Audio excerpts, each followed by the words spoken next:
is different than real life. But the reason that the NBA is different than real life is because the consumers of the NBA are paying to watch a competition. If the competition is not good, people will not come to the games. The reason there's a revenue-sharing league is that there is a relatively equal distribution of talent so as to ensure the quality of the games. People who are living in American society are not paying for the thrill of competition. Consumers who live in American society and power the economy are doing so for a good product.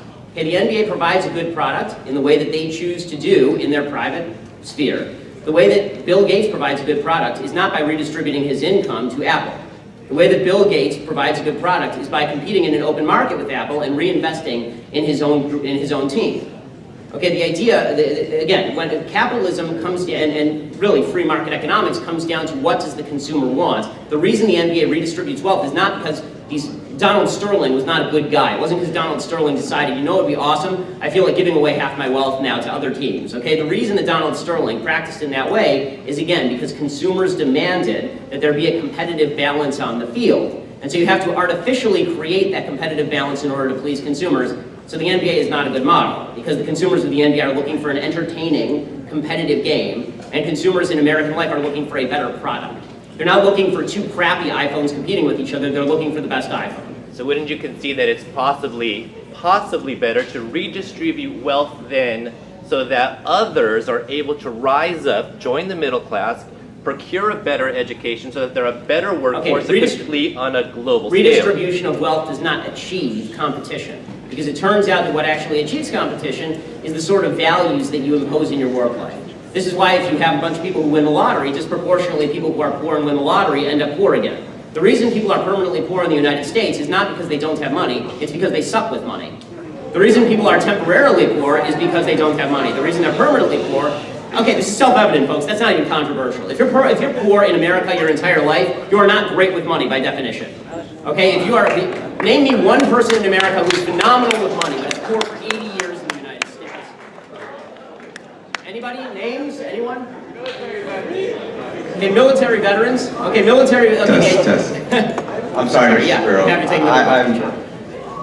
I'm at a point right now, quite frankly, where I'm going to dismiss the students. I know there are other questions that would like to be asked. Why?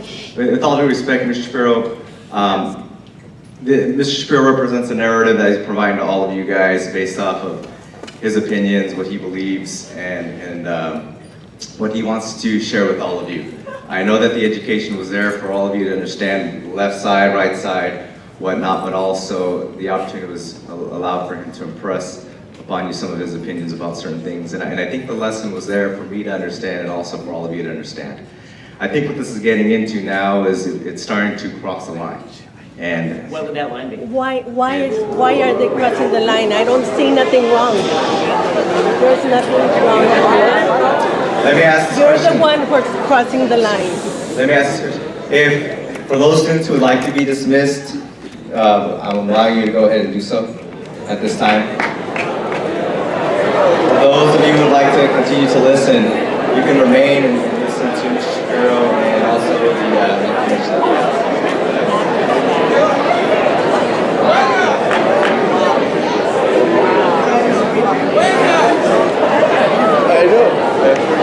I know.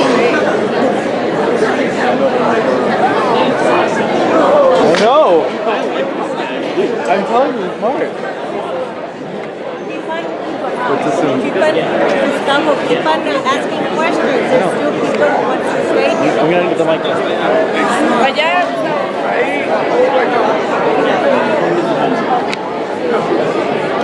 Guys in a classroom with a monologue on politics without the kids walking out. That'd be awesome. Since I'm not here by the state of California, I can't do that.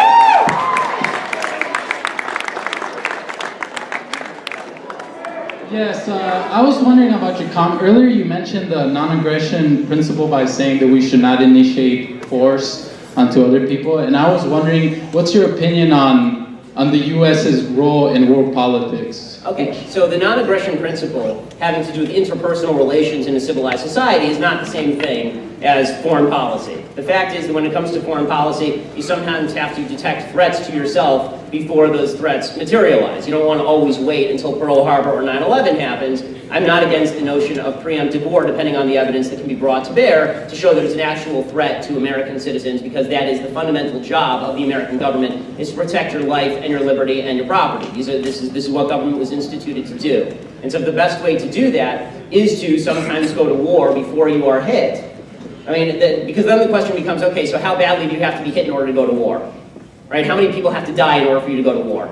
Right? If there's a couple people who get shot in a random place, does that mean that you are now justified in going to war? Whereas if they hadn't died, you wouldn't have been justified in going to war. America's foreign policy is about our national interest, whereas interpersonal relations in a civilized society, we have common rules we've agreed to, and one of those rules is that if I don't take a physical action against you, you don't get to take a physical action against me. That's one of the rules in a civilized society. That is not the rule in foreign policy. If that were the rule in foreign policy, then unfortunately you have to wait for the world's worst people to kill a lot of people before you can do anything to stop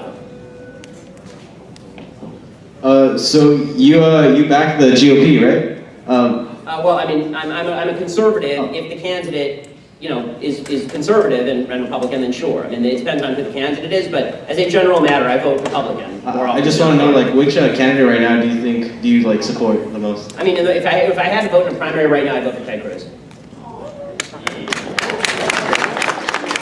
So my question is, do you think incentives offered for charity has more beneficial factors or negative factors? So I assume this is an essay question that you're having me fill in for. Right? All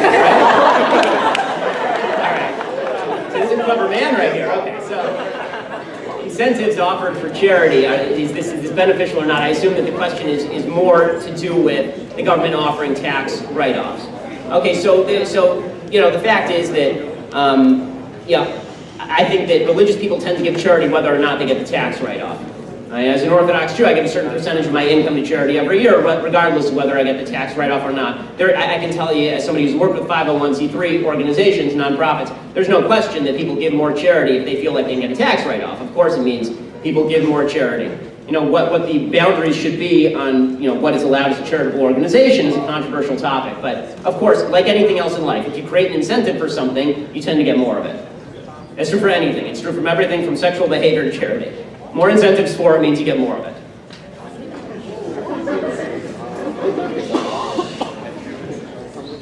Mr. Shapiro? Okay. Stand up, yeah, thank you. Mr. Shapiro, I just wanted to ask on your personal opinion on Donald Trump's approach on Islamophobia. So I mean, I think that Trump's new proposal to bar all Muslim immigration is idiotic. I think it's idiotic for a variety of reasons. Now, I'm not going to pretend that the threat from radical Islam is not real, and I'm not going to pretend that there shouldn't be monitoring of possible radical Islamic threats coming into the United States, as well as radical Islamic threats currently in the United States. There are obviously, when it comes to immigration, I'm of the opinion that we should do significant ideological background checks on people before they enter, regardless of what their religion is. There are really a couple of reasons why Trump's proposal on Muslim immigration is foolish. First of all, yesterday, Trump had said something about how American citizens who are abroad shouldn't even be allowed to come back, which is just asinine, unconstitutional, and immoral. I mean, you don't get to have your rights taken. I've said, you have individual rights. They're not taken away from you without due process of law under the Fifth Amendment to the Constitution. So that is stupid. He backed off of that today, and he said that he's just talking about foreign Muslims entering the United States. And the reason I think that's stupid is because I don't really care what you tend to believe religiously. I tend to care about what your political ideology is, what do you think government ought to be used for, and also, more importantly, how do you behave? How do you behave is a much more important question to me than whether you think that Jesus was born of a virgin birth, or whether Muhammad ascended from the stone in Jerusalem. Like that makes no difference to me whatsoever. The only thing that makes a difference to me is how that impacts your view of what government ought to do. So, for example, I'd ban everybody from coming in the country if you believe that the government ought to prosecute you for drawing Muhammad. Right? I think that's a pretty good reason you shouldn't be able to come in the country, because that's a basically un-American idea. Right? You should be able to say what you want without the government cracking down on you. But again, that's not a religious thing as much as it is an ideological thing. Also, by the way, his Muslim immigration proposal is highly damaging to U.S. intelligence efforts at home and abroad. You're not going to get a lot of Muslims to work with you if they think that you're going to throw them out at the first available opportunity, or that you're never going to let a Muslim into the country again, no matter how moderate that person happens to be. Shapiro, do you agree with the notion that ISIS and Islam are synonymous? No. ISIS and Islam are not synonymous, obviously, but is ISIS Islamic? Sure. Okay, it's asinine to contend that ISIS is not Islamic. Of course it's Islamic, it's just a branch of Islam that is quite radical in scope. Now, I'm also going to mention here that the notion that there is a only tiny minority of Muslims who are in fact radicalized is not true. I mean, if you look at polls around the world, I've done a video on this, you can see on YouTube. I go through the Pew Research polls and evaluate standards based on what percentage of populations in various countries backs terrorism or honor killing of women, what percentage backs prosecution based on Sharia law by the government, right? And it turns out that actually hundreds of millions of people believe in these things. That's not the same thing as being a terrorist, but it does mean that you believe in things that are fundamentally anti-Western. So that's problematic. So is ISIS the sole representative? No, there's no sole representative of any religion. And I'm not really concerned about the idea of, there's some people you'll hear who will get into the violent passages of the Quran, and that's not something that interests me. You can find violent passages of the Bible also, and I'm a Bible-believing Jew. But what matters to me is behavior. What matters to me is how that behavior manifests, particularly in terms of the ideology that you believe. So, is ISIS Islamic? Yes. Is it the only form of Islam? No. Or should we be concerned about radical Islam across the globe? Absolutely. This is going to be the last question. Dr. Shapiro, on August 28, 2003, in an article on townhall.com, in which you analyzed the rise of gay and lesbian studies in college, you said, if you pay tuition, you're sponsoring the militant homosexual agenda. If you pay taxes, you're sponsoring the militant homosexual agenda. If your child majors in English, you're sponsoring the militant homosexual agenda. Tell Bailey to major in math. So I guess my question is, earlier you were talking about grouping and how liberals do grouping. Yes. Would you say that this is an example of grouping and therefore you're kind of crossing the boundary into a liberal? No, and I will explain why. When you use my taxpayer dollars for stuff I don't approve, then it's sponsoring a particular agenda. And it turns out that in the state of California, which now has a law on its books, for example, that suggests that we have to teach gay and lesbian history in schools, that is in fact an agenda. It turns out, here's the thing, that one of the things that annoys me is the idea that people are unbiased. Everybody's biased, okay? I'm honest enough to recognize that I'm a conservative. Well, you'll hear from a lot of teachers, in this school and others, you'll hear that they're objective representatives of the truth. That isn't true. Everybody has their bias, everybody has their politics. I'm just honest enough to admit my bias in politics. When it comes to the number of the idea that the state is sponsoring particular viewpoints, failing to recognize that the state sponsors a variety of viewpoints, including what I think is certainly accurately termed a militant homosexual agenda when it comes to the idea that you are going to teach in schools, specifically gay and lesbian history, which is now mandated by state law. Yeah, that's sponsoring an agenda. And again, the state sponsors lots of agendas. So, yeah, I'm not going to run away from something that I wrote and agree with. What's inappropriate about saying that there are been homosexuals that have been persecuted, or that homosexual men and women have contributed positively to... There's nothing negative in saying that homosexuals have been persecuted or that homosexuals have contributed positively, but I don't think the important thing about Leonardo da Vinci is that he liked dudes. I think the important thing about Leonardo da Vinci is his contribution to Western civilization. And I think that has very little to do with where he wanted to put his genitals. So where does it rise to militancy then? Where does it rise to militancy? It rises to militancy when you start grouping people based on their sexual orientation without any reference to their actual contribution to the culture. The fact is that the contributions of Leonardo da Vinci had nothing to do with his proclivity for people of the same sex. Just as, Abraham Lincoln's sexual proclivities had nothing to do with his contributions. But we're not talking about, in California, we make mention of Stonewall, we make mention of Harvey Milk, we make mention of positive people pursuing civil rights. Okay, first of all, again, your definition of civil rights includes, for example, same-sex marriage, which is a very hot-button political topic, still in California. Okay, the idea that that's not an agenda is, of course it's an agenda. I mean, do you acknowledge it's an agenda? Absolutely. So it's certainly an agenda, right? You don't think it's militant, and I do. That's all.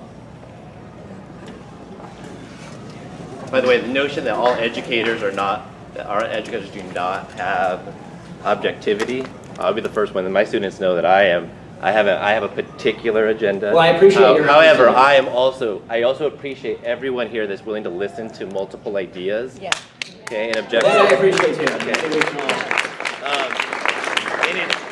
highly important to listen to different ideas, even when you disagree. Mr. Shapiro and I would never agree on most of it. I appreciate you coming anyway. But I think that everyone should form their own opinions after having listened to multiple points of view, and that we Agreed. should be allowed to express those, even when we disagree, and that two people can disagree in a polite, respectful manner, Yeah. and stuff like that. Yeah. So I appreciate that, and thank you very much. So, That's it. Thanks so much, guys. Is different than real life. But the reason that the NBA is different than real life is because the consumers of the NBA are paying to watch a competition. If the competition is not good, people will not come to the games. The reason there's a revenue sharing league is that there is a relatively equal distribution of talent so as to ensure the quality of the games. People who are living in American society are not paying for the crappy iPhones competing with each other, they're looking for the best iPhone. so wouldn't you concede that it's possibly better to redistribute wealth then, so that others are able to rise up, join the middle class, procure a better education, so that they're a better workforce to complete on a global scale? Redistribution of wealth does not achieve competition, thrill of competition. Consumers who live in American society and power the economy are doing so for a good product. Okay, the NBA provides a good product in the way that they choose to do in their private sphere. The way that Bill Gates provides a good product is not by redistributing his income to Apple.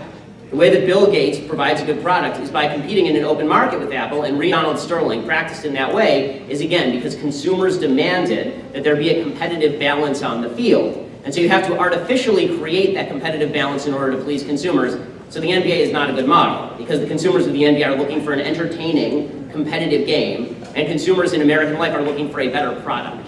They're not looking for Chuk investing in his own team.